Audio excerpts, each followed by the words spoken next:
Hello friends, आज हम पायला के पाचन तंत्र के बारे में पढ़ेंगे।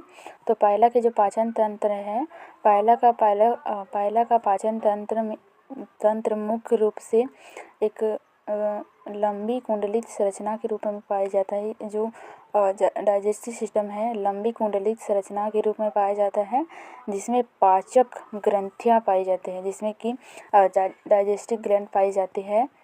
यह पाचन तंत्र निम्नलिखित भागों में बटा होता है। जो डाइजेस्टिव सिस्टम पार्ट्स है वो अलग अलग भागों में बटा होता है। जो पहला इसका पार्ट जो होता है वो होता है मुख या फिर माउथ, जो कि सिर का सबसे अग्रभाग में मुख स्थित होता है और यह सीधे बक्कल कैविटी में खुलता है। जो बक्कल कैविटी है, मुख गुहिका है, वहाँ खुलती है। मुख गुहिका जो होती है, इसका जो सेकंड पार्ट है मुख गुहिका होता है। तो मुख गुहिका की आंतरिक दीवार काफ़ी मोटी होती है। जो मुख गुहिका है उसकी आंतरिक दीवार काफ़ी मोटी होती है, मांसपेशियों से घिरी होती है। इसमें जो होता है कि इसमें जबड़े और रेडुला पाए जाते हैं। रेडुला का जो काम होता है वो भोजन को टुकड़ों में बांटने का काम होता है। इसके जो फर्श पर एक संरचना पाई जाती है जिसे ओडोंटोफोर कहा जाता है। इसके फर्श पर एक संरचना पाई जाती है जिसे ओडोंटोफोर कहा जाता है। इसी ओडोंटोफोर पर रेडुला जो होता है गति करता है। जो रेडुला होता है ओडोंटोफोर पर गति करता है। और इसका जो थर्ड पार्ट है रेडुला एक लंबी रिबन के समान एक संरचना होती है। रेडुला क्या होती है? रेडुला एक लंबी और रिबन के समान संरचना होती है। इस पर दांत के समान संरचना पाई जाती है। जो रेडुला होती है इसमें दांत के समान स्ट्रक्चर पाई जाती है, जो कि अनुप्रस्थ पट्टी होती है। प्रत्येक जो पंक्ति है, जो इसके रेडुला जो है प्रत्येक पंक्ति में सात की संख्या में पाई जाती है। यह अंग एक किसी वस्तु को रगड़ कर छीलने वाले औजार के रूप में काम करता है। जो रेडुला होती है किसी भी वस्तु या फिर उसके फूड को छीलने या फिर उसको टुकड़ों में बांटने का काम करती है औजार की तरह। इसकी सहायता से छिला व टुकड़ों में बांटा जा सकता है। इसके बाद जो फोर्थ पार्ट होता है वो होता है ईसोफेगस। ईसोफेगस जो है बकल कैविटी में खुलता है। ईसोफेगस जो होता है कि बकल कैविटी में खुलता है। यह एक लंबी ट्यूब के समान संरचना होती है। जो ईसोफेगस होता है वो लंबी ट्यूब के समान संरचना होता है। और ईसोफेगस और मुख गुहिका के संधि स्थल पर मुख गुहिका के संधि स्थल पर एक ईसोफेजियल गुहिका पाई जाती है, जो कि लार ग्रंथियों का प्रदर्शन करता है। मतलब सैलिवरी ग्लैंड का समर्थन या फिर प्रदर्शन करता है। इसमें जो फिफ्थ वाला पार्ट है वो अमाशय पाया जाता है। तो अमाशय होता है ईसोफेगस में खुलता है। ईसोफेगस अमाशय में खुलता है, सॉरी। तो यह एक भूरे रंग का थैलेनुमा संरचना होता है। जो अमाशय होता है भूरे रंग का थैलेनुमा संरचना होता है। यह दो भागों में बटा होता है। जो अमाशय है वो दो भागों में बटा होता है। इसका जो पहला भाग है वो होता है अमाशय का जो अग्रिम भाग है, जो आगे वाला भाग है, ईसोफेगस से जुड़ा होता है और इसके चारों ओर पाचक ग्रंथियाँ मतलब डाइजेस्टिव ग्लैंड्स पाई जाती हैं। दूसरा जो है इसमें अमाशय का जो पश्च भाग होता है, जो अमाशय का इसका पश्च भाग होता है, जिससे पाइलोरिक अमाशय कहते हैं। यह एक ब्लाइंड सिकम को प्रदर्शित करता है।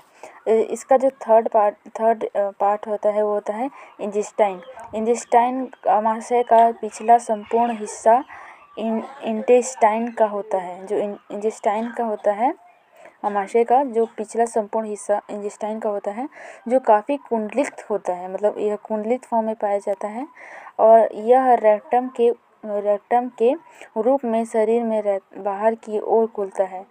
यह जो होता है रेक्टम के रूप में शरीर के बाहर की ओर खुलता है। और इसका जो फिफ्थ वाला पार्ट है वह होता है आंत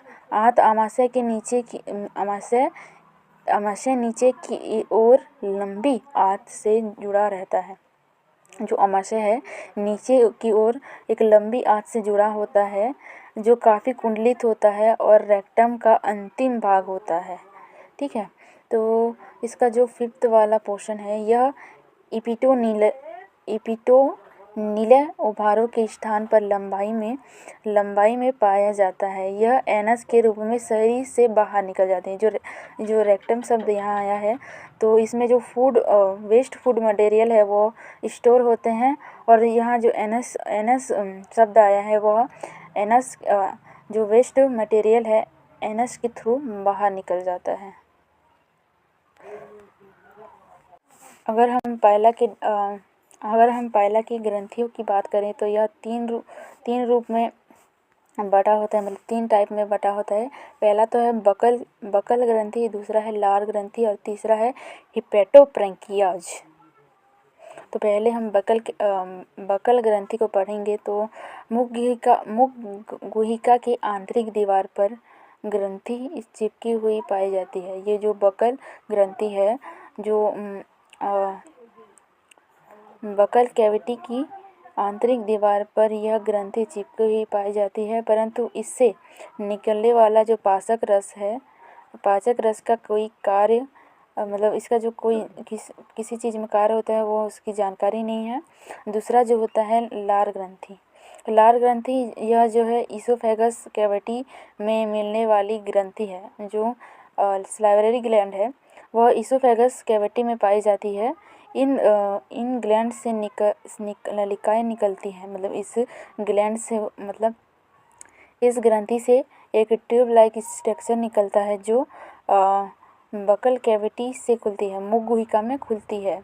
लार में मिलने वाले एंजाइम को कार्बोहाइड्रेट को पचाने का काम करती है।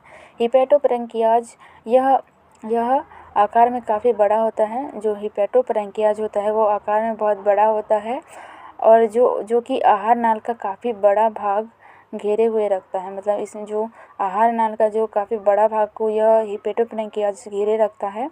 इसमें 3 टाइप की और ग्रंथि सेल्स पाई जाती हैं, जो कि पहला जो है स्रावी सेल्स, दूसरा है इंट्रासेल्युलर सेल्स और तीसरा है कैल्शियम सेल्स। तो पहले सेल्स में हम लोग स्रावी सेल्स को देंगे तो यह पाचक रस का स्त्रावण करती है। दूसरा जो होता है इंट्रासेल्युलर सेल्स, यह मुख्य रूप से इंट्रासेल्युलर या फिर अंतरकोशीय पाचन करने का काम करती है। तीसरा जो होता है कैल्शियम सेल, ये सेल्स कैल्शियम फास्फेट को संग्रहण करती है। इसमें पाचन देखें तो पाचन 2 टाइप के होते हैं, मतलब मैंने तो बता दिया है लेकिन एक बार फिर से। पहला मुख्य रूप से छोटी पत्तियों भोजन के रूप में ग्रहण करता है। जो पहला है जो फूड के रूप में पत्तियों को ग्रहण करता है, जो जाकर बकल कैविटी की सहायता से यह पत्तियां मुख के अंदर डालता है और रेडुला उन्हें अच्छी तरह से छोटी छोटी टुकड़ों में बांट देती है। यह बकल कैविटी के अंदर ही इसमें अच्छी तरह से लार मिला दिया जाता है। और दूसरे स्टेज में इसमें जो फूड होती है नरम हुआ भोजन सीधे आमाशय तक पहुंचा जाता है। लार में उपस्थित अमाइलेज कार्बोहाइड्रेट जो फूड है उसको पचा देती है। तो ये है फ्रेंड्स और डाइजेस्टिव सिस्टम ऑफ पायला। अगर ये वीडियो आपको पसंद आया हो तो प्लीज़ कमेंट कीजिएगा। Thank you.